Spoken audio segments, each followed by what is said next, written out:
Welcome again to another edition of Religion and Politics. My name is WaleAde, and today we're going to talk about the topic of standards. We shall overcome.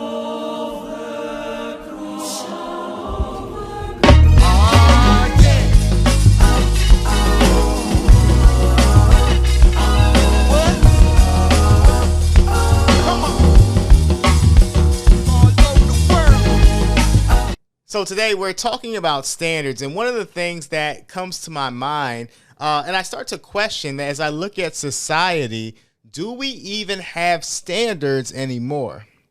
I mean, sometimes when you just turn on the television, you just want to maybe watch TV, or maybe you want to watch, something to just kind of calm your nerves. But maybe there's a news flash that comes by that says another murder has happened. Or maybe there's a news flash that comes on that says another rape has happened. Or maybe you see something about children being mistreated in the foster care system, or people being mistreated, at school or different areas like that. Or maybe even some of us, in the black community, we see things like another unarmed black person, male or female, getting shot, maybe by the police or maybe by somebody else. But it's all I'm saying is that there's so much trauma, there's so much degradation, there's so many things that are happening that sometimes I question, what are our morals and values?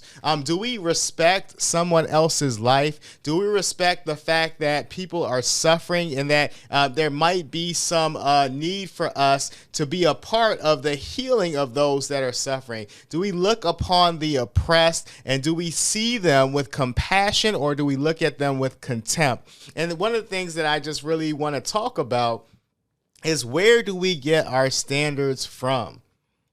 You see, because just depending on what your background is or what your upbringing is, a lot of people have different standards, different rules, sets of rules that they live by. For instance, maybe in one household, you're told that physical violence is not something that you are supposed to be doing, and so you're supposed to keep the peace. But in another household, they tell you if somebody messes with you, you better beat them up, or I'm going to beat you up. And I don't know, maybe some of you have heard that before, but there's different standards depending on where you come from, what standards are actually valuable to you. But as I look through it, I'm saying if everybody is coming with their own set of rules, if everybody is coming with their own standard, how do we then intertwine as a community of people in order to figure out how to make this work for the best for everyone? And so as I was thinking about this, I'm like, somebody might say that if you get disrespected, it's okay to even kill somebody. Or somebody else might say that if you get cheated on, then it's okay to cheat back. And so at what point do we get to the place where there are a set of standards that we can live by, that we all can kind of grow and develop in? And one of the reasons why I brought this up is because in my personal devotion time, I was reading one of my books that I really love, the book of Judges. It's found in the Old Testament. And a matter of fact, the theme of the book can be found at the very last chapter. In fact, if you look at Judges chapter 21, verse 25, it reads like this, and I'm reading from the New King James Version. It says, "In those days there was no king in Israel. Everyone did what was right in his own eyes."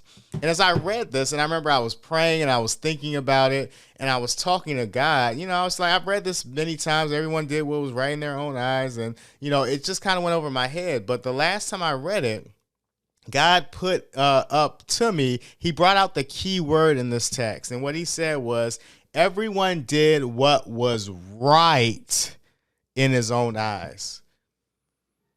And so what that means is that everyone didn't do what was wrong in their own eyes, because it's one thing when you know the difference between right and wrong, right? You know the difference of what you should do and what you shouldn't do, right? But what happened in this text, and what you see if you read Judges, you see a lot of murders, you see even a rape, you see some vile behavior, brothers killing brothers, all of this was happening in this book because the people that were committing this act thought that they were doing the right thing, because once again, everybody was doing what was right in their own eyes.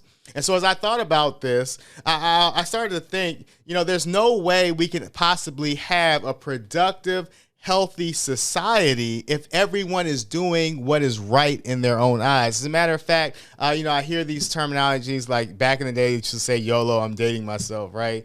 You only live once, or living my best life, where it's a self-centered mindset where you think about me, myself, and I, and only try to please myself and live for myself. But the thing about it is we don't live independent of other human beings. Actually, our choices and our decisions affect even generations to come. And if you don't believe me, why do you think alcoholism sometimes runs in the family? Or why do you think drug abuse runs in the family? Or domestic violence, it runs for generations and generations? It's because these things that we do, they fall into a cycle where now the people that are around us develop these same habits, these same behaviors, and it becomes a perpetual cycle. So if we want to break these generational curses, if we want to break these cycles, we have to stop doing what is right in our own eyes.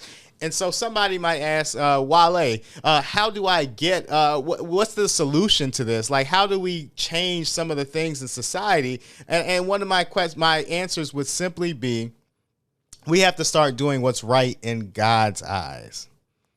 See, when we have our own gauge and we believe that we are the authority on right and wrong, that now puts me in the power to make the decision on what's right and wrong, not only for me and my decision, but also for you and how it affects you. But that's the reason why God gave us the resource in his word, the Bible, and also direct access through prayer, so that we have the opportunity to gauge exactly what is right for us in that moment in time and in that situation. Because one of the things I love about a relationship with God is that it's personal. You can ask God, should I do this, or should I do that, or what do you think about this, or what do you think about that? And as a matter of fact, he'll give you the guidance that you need to succeed. I love this scripture. It's called, it's in Proverbs 3 verses 4 and 5. It says, trust in the Lord with all your heart and lean not on your own understanding. In all your ways acknowledge him, and he shall direct your path. As a matter of fact, that's Proverbs 3, 5, and 6. I apologize. But I'm saying that to say is that God has a standard for each and every one of us. As a matter of fact, even better than that, God has a purpose for each and every one of us. But we have to be willing in order to reach that status and to reach those heights, we have to be willing to put in the work.